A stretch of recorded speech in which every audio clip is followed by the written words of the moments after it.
నా పేరు సన్మండ్ర పోసిబాబు అండి సార్. చెప్పులు కుట్టుకుంటా కొలుగుట్టు చేసుకుంటా ఉన్నానండి. ఏంటి మొత్తం కిరాణా కొట్ట? ఎంత చేస్తున్నావు? కాదు, రోజుకి ఎంత అమ్మగలుగుతున్నావు? 4-5 వేలు అమ్ముతున్నావు. ఎక్కడి నుంచి వస్తాయి నీకు సరుకులన్నీ? రాజమండ్రి పోయి నువ్వే తెచ్చుకుంటావా లేకుంటే అక్కడికి వెళ్తావా? వాళ్ళే పెట్టి నువ్వు ఇండెంట్ పెట్టేస్తావా? ఏ బ్రాండ్ కావాలంటే అవి ఇండెంట్ పెడతావు. ఎన్ని బ్రాండ్స్ ఉన్నాయి ఇక్కడ?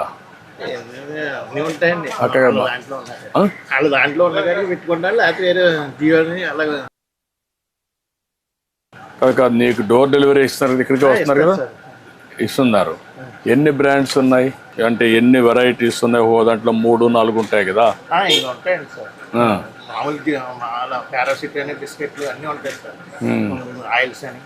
ఇవన్నీ ప్లానోగ్రామ్ కూడా సిస్టమేటిక్గా పెట్టి నేర్చుకోలేదు నువ్వు? ఇంకా నేర్చుకున్నావు, అది కూడా చేస్తే బెటర్ కదా. స్పేస్ బాగానే ఉంది దీంట్లో. నువ్వు నీట్గా కానీ చేస్తే ఎవరన్నా వచ్చినా షాపింగ్ చేసుకోవాలంటే ఈజీగా ఉంటుంది కాబట్టి. ఇప్పుడు నువ్వే ఇస్తున్నావు, అందరికి ఎత్తిస్తున్నావు. అట్లా కాకుండా సిస్టమేటిక్గా పెట్టావు అనుకో, వాళ్ళు ఏది కావాలంటే పికప్ చేసుకుంటే నీకు బిల్ ఈజీ కదా. మాట్లాడదా ఏంటైనా పసుబాబు? అయ్యా నువ్వేంటి ఇగోండి సామానాలు కొనుక్కుంటా వచ్చానండి అయ్యారు. ఈ జోలు కుట్టుకుంటాకండి. అది చెప్పుల షాప్ ఇది వరకు మా సెంటర్లో గుడికి వేసుకుని గుడి కింద కుట్టుకుంటూనండి. ఇప్పుడు ఎక్కడ పని అవుతలేదండి, అంత డెలికేట్ షాప్. ఎప్పుడు మీ దగ్గరికి వస్తుంటాడా? చిన్న పనులు కన్నిటికి చిన్న పనిముట్లు కొనుక్కెళ్తానండి. కొనుక్కెళ్తావు? అన్ని ఇక్కడ కొంటావు, బయట కొంటున్నాం? రాజమండ్రిలో కూడా కొంటానండి. రాజమండ్రి నుంచి చర్మాలు గట్ట అవి తెచ్చుకుంటాను. కొన్ని ఏమో నేనే నానబెట్టుకుని తయారు చేసుకుంటానండి. అవి ముందు సున్నంలో పెట్టండి, తర్వాత చెక్కలో నానబెట్టండి, తుమ్మ చెక్క, కరక్కాయ చర్మం అప్పుడు అందులో నానబెట్టి. ఎన్ని సంవత్సరాలు చేస్తున్నా ఇది? నేను 95లో కానీ చేస్తున్నాను సార్. 1990లో నుంచి. ఇదేనా ఇంకేమైనా చేస్తావా? ఇదేనండి ఏదన్నా చిన్న పనిముట్లు తయారు చేసుకుంటాం, కుట్టుకుంటామండి. సరుకులు తెచ్చుకుని బయట నుంచి అమ్ముకుంటానండి సార్. ఇప్పుడు ఇదంతా డెలికేట్ ఇవి వచ్చేసినాయి కదండి, ప్లాస్టిక్ నిషేధించారు కదండి. ఇప్పుడు ఎక్కువగా జనం దేని మీద పడుతున్నారంటే తడికిలు బుట్టల మీద పడుతున్నారండి.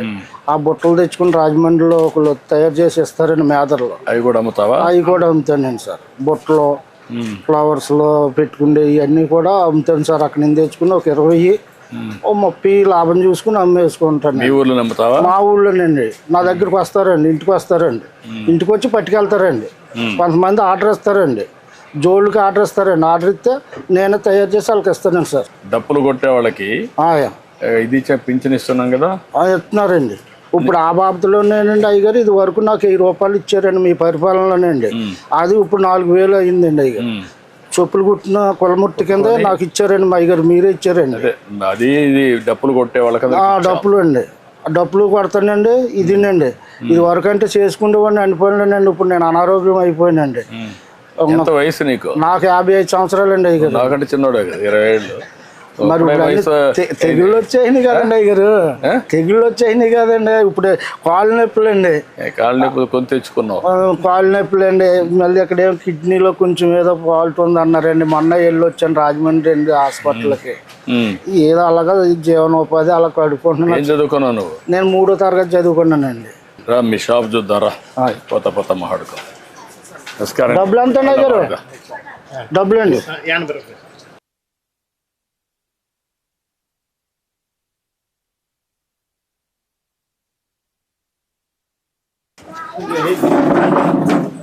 ఇప్పుడు ఏమి బెదిరింపులు ఏమి లేవు కదా?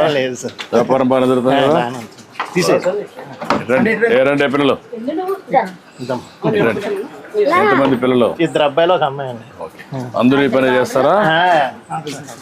బిజినెస్ మొబైల్ ఆఫ్ చేసి ఓకే అమ్మా, మళ్ళీ ఒకసారి మాట్లాడతా. మంచిదమ్మా తల్లి, థ్యాంక్ యూ అమ్మా. ఓకే అమ్మా, డ్రింక్ పర్లేమ్మా, పర్లేదు డ్రింక్ సార్ పర్లేదు ఇప్పుడే వచ్చు. పర్లేదండి లేట్ అయింది, 2 గంటలు లేట్ అయింది. Sir thank you. Hello, thank you అమ్మా.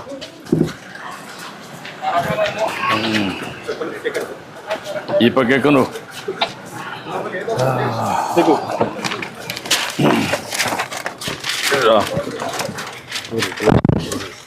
ఏంటి బస్సు ఏం చెప్పు. ఏమన్నా అయ్యారండి ఇలాగ ఉన్నదండి నాకు బతికండి. దొరకో, ఈ పక్క దొరకో. ఇంకా ఎంతమంది పిల్లలు? ఇద్దరా? ఒక 2 అబ్బాయిలు ఒక అమ్మాయి అండి అయ్యారండి. ఏం చదివించే వాళ్ళని? పాప 10th చదివిందండి, అబ్బాయి ఏమో ఇంటర్ చదివాడండి. 22 సంవత్సరాలు, పాపకేమో 25 సంవత్సరాలు అండి. అది పెద్ద అబ్బాయి ఏమో 26 సంవత్సరాలు అని కొద్దిగా అనారోగ్యంగా ఉండి చనిపోయాడండి. అతను 2002లో చనిపోయాడండి. పెద్ద అబ్బాయి చనిపోయాడు. పెద్ద అబ్బాయి అండి.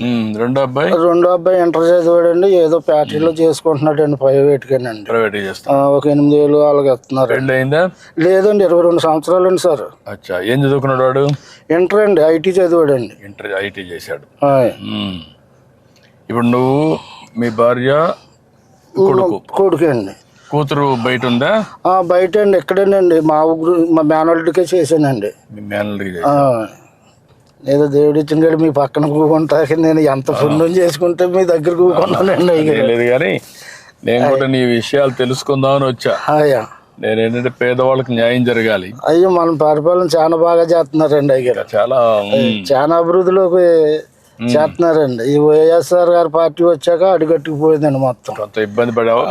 చాలా ఇబ్బంది పడ్డానండి అయ్యారు. అన్ని కరెక్ట్ చేస్తున్నా. ఇప్పుడు మీలాంటి పేదవాళ్ళందరినీ మళ్ళా మెరుగైన జీవన ప్రమాణాలు రావాలి, మీ పరిస్థితులు బాగుపడాలి. అలాగేనండి అయ్యారు, మీరు వస్తేనే మాకు బాగుంటుందండి. ఇంకా చాలా అంటే అండి ఆయన చాలా ఇప్పుడు మీరు ఇచ్చారనండి మీ పరిపాలనలో 2017, 18లో ఇల్లు ఇచ్చారండి. అంత కోర్టు వచ్చిందండి, నేను కొద్దిగా కట్టుకోలేకపోయానండి. అంతే, మొత్తం బిల్లు ఎత్తమే మానేసారండి ఆ పరిపాలన.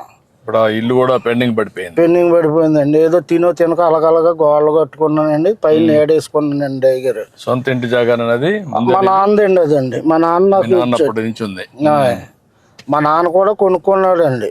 మా చిన్నప్పుడు పిల్లలు మొత్తం మేము, మా నాన్నగారికి 2 మగవాళ్ళు, 6 ఆడపిల్లలండి. 5 ఆ పెళ్ళిళ్ళు అయిపోయింది మొత్తం అందరికండి. మొత్తం మా సిస్టర్లకి, మా చెల్లెలండి, నేనే పెద్దోండి ఇంటికి. పెద్ద కుటుంబం. వాళ్ళ పిల్లలు ఏం చేస్తారు? వాళ్ళ పిల్లలు చదువుకున్నారండి. కొంతమంది పెళ్ళిళ్ళు అయిపోయినాయండి మా చెల్లెలు గారి పిల్లలకి. మా కుర్రోళ్ళు ఉన్నారంటే వాళ్ళు డ్రైవింగ్ చేసుకుంటారండి, తాటలు గట్ట డ్రైవింగ్, రైతులకి పొలాలు గట్ట దుంతాకండి వెళ్ళి వాళ్ళ పని చేసుకుంటారండి. నీ అభిప్రాయం, ఇన్నేళ్లుగా మీరు, నువ్వు పుట్టినప్పుడు మీ పెద్దవాళ్ళందరినీ చూసాం, ఇంకా కూడా ఆర్థికంగా పైకి రాలేదు, కారణం ఏమంటావు? ఆర్థికంగా అంటే ఏమన్నా సార్, లేకండి ఏదో ఉండి లేక అది తెచ్చుకున్న డబ్బులకే ఆ పూట కొడతాం కష్టం అవుతుందండి. అంటే చదువుకోవాలని కూడా ఎందుకు ఆశ పుట్టడం పిల్లలకంటే ఇది వరకు అంటే ఆర్థిక సహాయం ఇప్పుడు అందిస్తున్నారు సార్. అప్పుడు లేదు కదండి, అప్పుడు లేక పిల్లల్ని చదివించలేక. ఇప్పుడు నేను ఇంటికి పెద్దవాడినండి. నేను బడిలోకి పోదారంటే ఆ 3వ తరగతి చదివించాక ఎవరికో కనసం పెట్టారండి. అప్పుడు ఎంత అండి, నాకు 3 రూపాయలు అండి రోజుకండి. గేదెని తోలుకెళ్తే అండి, ఆ తోలుకెళ్ళి అలగలగా తిప్పుకొచ్చి కడితే రోజుకి 3 రూపాయలు ఇచ్చేవారండి. అదైనా రైతులు వచ్చి కూడబెట్టి తీసుకెళ్ళి అలాగ నేర్పించారండి. అలాగా ఈ కళాకారికి ఇలాగ అయిందండి నాకు. ఇప్పుడు నేను ఎంతమంది పిల్లలు ఉంటే అంతమందికి తల్లికి వందన కింద 15,000 ఇస్తున్నారండి. అయ్యారు ఇస్తున్నారండి. అదే మరి పింఛన్లు ఇస్తున్నారండి, పెద్ద ఎత్తున ఇస్తున్నారండి. ఒక పక్క రేషన్ షాప్ లో అవన్నీ ఇస్తున్నారండి. మొత్తం క్యాంటీన్లు పెట్టాం, రైతు కూడా సహాయం చేస్తున్నాం, డప్పు కళాకారులకు ఇస్తున్నాం. అట్లా అందరినీ న్యాయం చేయాలి, మీరు కూడా బాగా పైకి రావాలని నా కోరిక. అదే అండి, బాగానే చూస్తున్నారండి అయ్యారు. మీ పరిపాలన బాగా చాలా సూపర్ గా చూసారండి. పోయిన గతంలో మొత్తం అందరిని నాశనం చేసేసారండి. నేనే కాళ్ళు అరిగేదందుకు తిరిగితేనే నాకు పని అవ్వలేదండి. అప్పుడు మాయ మాటలే ముందు నమ్ముతారు కానండి, నిజం మనం కష్టపడి మనం ఏదో చేస్తున్నాం అనుకున్నాం అనుకోండి, అవి నమ్మరు కాదండి. మాయ మాటలే ముందు నమ్మేస్తారు జనం. మాయ మాటల్లోనే గాలిలో పడతారండి. దాన్ని ఎట్లా మనం వాళ్ళ పైకి వాళ్ళ జీవితం కోసం ఇప్పుడు ఉదాహరణ నువ్వు చూస్తే, తెలుసుకుంటున్నారండి ఇప్పుడు తెలుసుకుంటున్నారు. తెలుసుకుంటున్నారండి గతంలో తెలుసుకోలేదండి. తెలుసుకోకుండా ఆయన గారు వస్తే ఏదో మాకు కొండంత వచ్చేస్తుందని ఆశపడ్డారండి. ఇప్పుడు అసిమంటిది ఏం లేదండి. అదేంటంటే ఇప్పుడు మీరు వస్తేనే మళ్ళీ బాగుపడుతుంది, మళ్ళీ ట్రిప్ మీరు వస్తేనే ఇవన్నీ పనులన్నీ సాగుతాయి. మొన్న 5 సంవత్సరాల వల్ల బాగా నష్టపోయాం కదా. చాలా నష్టపోయామండి. ఒక పనిముట్టు ఏది చేశారండి, ఏది చేయలేదు. ఒక రోడ్డు వేసారా లేదండి, ఒక కాలనీలు కట్టారా లేదండి. ఎంతసేపు అక్కడ స్థలాలు ఉన్నాయి ఇక్కడ స్థలాలు ఉన్నాయని బోకర్లు బాగుపడ్డారు తప్పండి, అసలైంది ఏమీ లేదండి. మీకు నిజమైన లబ్ధిదారులకు పేదవాళ్ళకి దక్కలా ఏమి ఏం దక్కలేదండి. పేదవాళ్ళకి అసలు ఏమీ దక్కలేదండి. అంతా బయట వాళ్ళకి బోకర్లకి వెళ్ళకండి. బోకర్లో శుభ్రంగా అక్కడ సైట్ ఉందండి, అది కొనాలండి. ఎందుకంటే వీళ్ళకి 10 రూపాయలు రావాలండి. ఆ విధంగా స్కామ్ వేసేసారండి. ఏముందండి అసలు ఎక్కడ ఏదీ లేదు. ఇప్పుడు నేను పెట్టింది ప్రతి నెల మొదటి తారీఖున పేదల సేవలో అందరూ రావాలి, అందరినీ కలవాలి, అర్థం చేసుకోవాలి, మీకు సహాయం చేయాలని పెట్టాను. దీనివల్ల నీ అభిప్రాయం ఏంటి? నా అభిప్రాయం చాలా మంది నోట్లో ఇలా పెట్టారు, చంద్రబాబు నాయుడు గారు బాగా చూస్తున్నారు మనల్ని అన్న అభిప్రాయం ప్రతి వాళ్ళు మనసులో హృదయంలో కలిగిందండి అయ్యారు. ఇప్పుడు వైఎస్ఆర్కి వేసినా కానీ ఏమీ లేదు మనకని ఇప్పుడు జ్ఞానోదయం తెలుసుకున్నారండి వాళ్ళు ప్రజలండి. అవును. ఇంకొక ఎక్కడికో 100కో కోటికో ఎవరో 10 మంది అలాగ ఉన్నా కానీ మొత్తం 90 మంది కూడా మనకే మన పార్టీకే ఇప్పుడు పగ్గం కట్టారండి. ఎందుకంటే మళ్ళీ ట్రిప్ కూడా చంద్రబాబు గారు వస్తేనే కానీ పనులు జరగవు మనకి. అక్కడ ప్రాజెక్టు ఉండదు, ఇక్కడ అమరావతిలోని ఏమి ఉండదు. 5 సంవత్సరాలు చూసామని ఒక అభిప్రాయానికి వచ్చారండి.